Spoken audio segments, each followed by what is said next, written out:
Satu, dua, tiga. Shalom, shalom. Apa kabar semuanya? Baik? Baik, oke. Ini udah pada makan belum? Oh udah, oke. Mantap, berarti semangat dong ya. Oke, kita hari ini mau menyanyi, memuji nama Tuhan. Oke, sebelumnya kita berdoa dulu. Lipat tangannya, tutup matanya. Tuhan Yesus, terima kasih Tuhan, kami bisa berkumpul lagi di Zoom dan di YouTube kami ini Tuhan untuk sekolah minggu Tuhan. Sekarang kami akan memulai sekolah minggu, kami akan memuji, muliakan nama-Mu Tuhan, berkati kami supaya kami bisa bernyanyi dengan baik Tuhan. Terima kasih Tuhan, kami sudah berdoa, amin. Nah, hari ini kita mau bernyanyi kakek-kakek, nenek-nenek. Ada yang tahu lagunya nggak? Tahu nggak? Tahu? Tahu yang di rumah? Tahu. Oke, kita nyanyi bareng-bareng ya.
Oke adik-adik, sekarang kita akan mendengarkan firman Tuhan. Sebelumnya mari kita siapkan hati untuk mendengarkan firman-Nya.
Shalom adik-adik semua.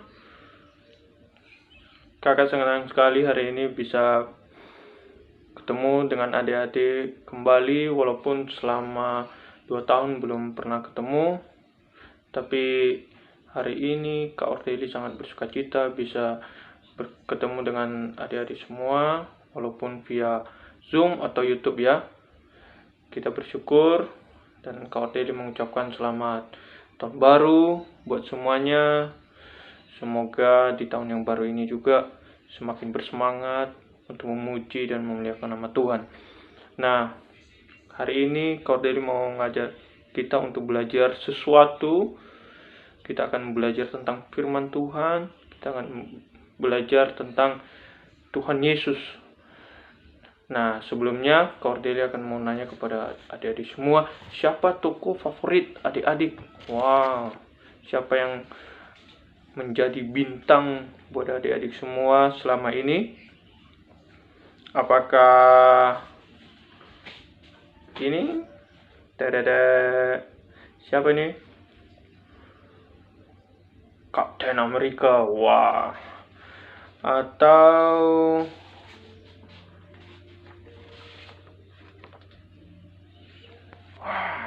siapa ini? Spider-Man. Atau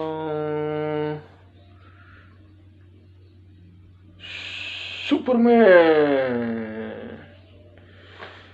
Atau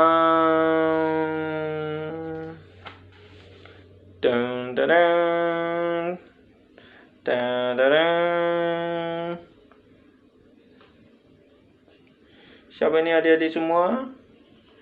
Pasti kenal dengan tokoh yang luar biasa ini. Namanya siapa? Super Meme. Cimeme. Wah, Cece yang paling cantik. Nah, siapa yang mengidolakan Cimeme? Wah, pasti semua ya.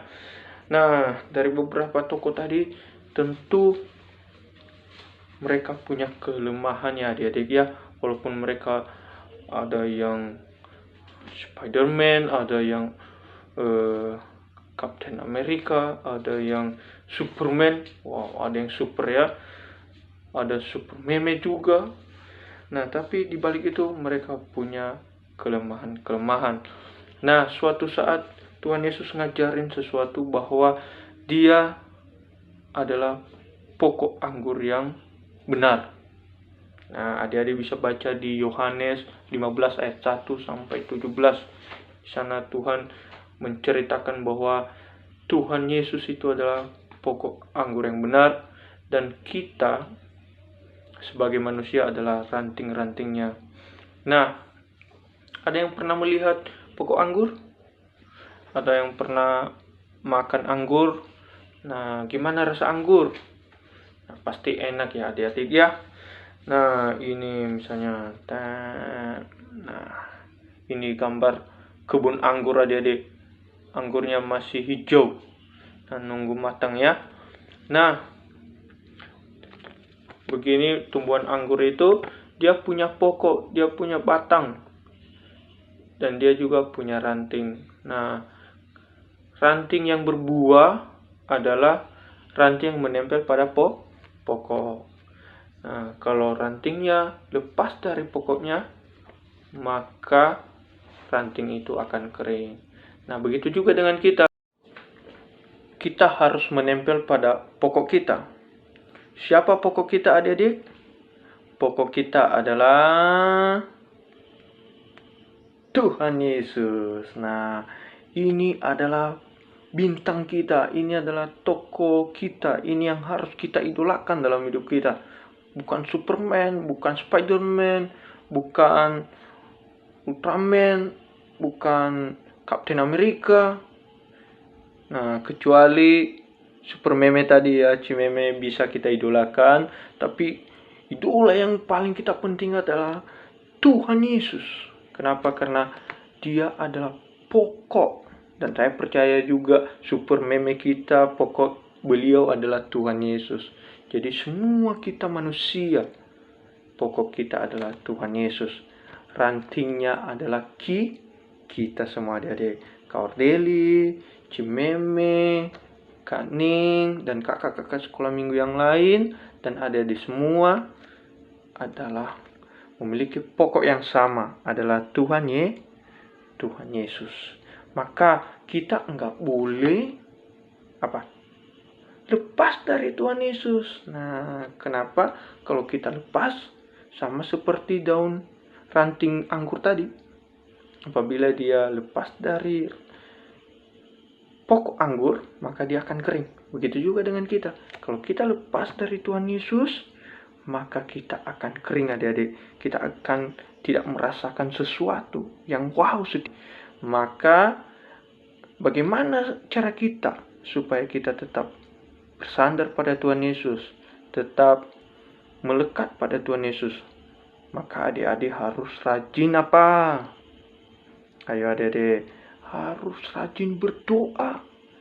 Karena berdoa adalah nafas orang beriman. Apa selain berdoa? Adik-adik juga harus rajin membaca Alkitab. Nah, karena Alkitab adalah suara Tuhan, firman Tuhan kepada adik-adik semua. Melalui bacaan-bacaan kita setiap hari, maka ada teguran-teguran, ada perintah-perintah Tuhan buat kita yang harus kita ikuti, yang harus kita lakukan. Kemudian apalagi adik-adik? Suka bernyanyi sama Tuhan, suka memuji-muji Tuhan. Nah, suka bernyanyi lagu-lagu sekolah minggu. Nah, jangan bernyanyi lagu-lagu galau ya, masih kecil. Nah, cukup yang sudah besar, tapi jangan juga yang besar juga jangan ya. Nah, anak-anak sekolah minggu harus rajin nyanyi lagu sekolah minggu. Amin. Amin. Nah, kemudian apa lagi? Harus rajin sekolah minggu. Harus rajin berteman dengan anak-anak sekolah minggu yang lain. Nah, walaupun kondisi kita sekarang terbatas, semuanya dilakukan online, akan tetapi kita percaya akan segera offline semua, akan segera kita lakukan seperti sebelum tahun 2020. Kita akan bersama-sama memuji Tuhan di gereja. Kita harus percaya itu adik-adik ya. Nah, kita sama-sama ke sekolah minggu setiap hari minggu. Nah, jadi kita harus terus melekat sama Tuhan supaya kita nggak kering. Nah, gimana kalau udah kering? Pasti nggak berbuah. Nah, supaya berbuah, sekali lagi kita harus melekat. Nah, apa buah kita adik-adik sebagai anak-anak sekolah minggu? Nah, contohnya kita berbuat baik kepada teman-teman kita, baik di sekolah maupun di tetangga kita. Kita berbuat baik sama mereka. Nah, kita nggak pukulin mereka, kita nggak jahatin mereka, kita nggak marah-marahin mereka terus. Akan tetapi kita menyayangi mereka, kita mengasihi mereka. Apa yang ada punya kita, misalnya punya makanan, kita bagi. Misalnya punya sesuatu mainan, nah kita bagi mainan kita bermain bersama-sama. Nah, adik-adik, semua itu sifat anak-anak sekolah minggu yang percaya sama Tuhan Yesus akan muncul. Nah, akan muncul dalam perbuatan kita sehari-hari. Nah, orang yang sudah percaya, apalagi anak-anak sekolah minggu Teljekit yang sudah percaya sama Tuhan Yesus, yang menjadikan pokoknya adalah Tuhan Yesus dan yang selalu mengidolakan Tuhan Yesus, pasti buahnya akan baik. Pasti buahnya baik dan sangat baik. Nah, dia akan melakukan semua perintah-perintah Tuhan. Nah, amin. Amin. Saya percaya anak-anak sekolah minggu dari Teljekit buahnya baik-baik semua, tidak ada yang busuk. Dan saya juga percaya rantingnya tetap subur, tumbuh terus, tidak ada yang kering. Nah, dan dia terus melekat sama satu orang, yaitu Tuhan Yesus. Oke adik-adik, gitulah yang Kak Ordeli bagikan kepada adik-adik semua. Saya percaya walaupun melalui video ini adik-adik akan diingatkan kembali, adik-adik akan bertumbuh lebih lagi dalam Tuhan dan berbuah. Nah, sebagai ada hafalan, kita ambil dari Yohanes pasal 15 ayat 4, di mana bunyinya, tinggallah di dalam aku dan aku di dalam kamu. Sama seperti ranting tidak dapat berbuah dari dirinya sendiri, kalau ia tidak tinggal pada pokok anggur, demikian juga kamu tidak berbuah jikalau kamu tidak tinggal di dalam aku. Nah, kita harus tinggal di dalam Kristus supaya kita berbuah. Amin. Amin. Nah, dihafal, semoga minggu depan bisa bertemu lagi dengan kakak-kakak sekolah minggu yang lain. Terima kasih, Tuhan Yesus memberkati. Dadah.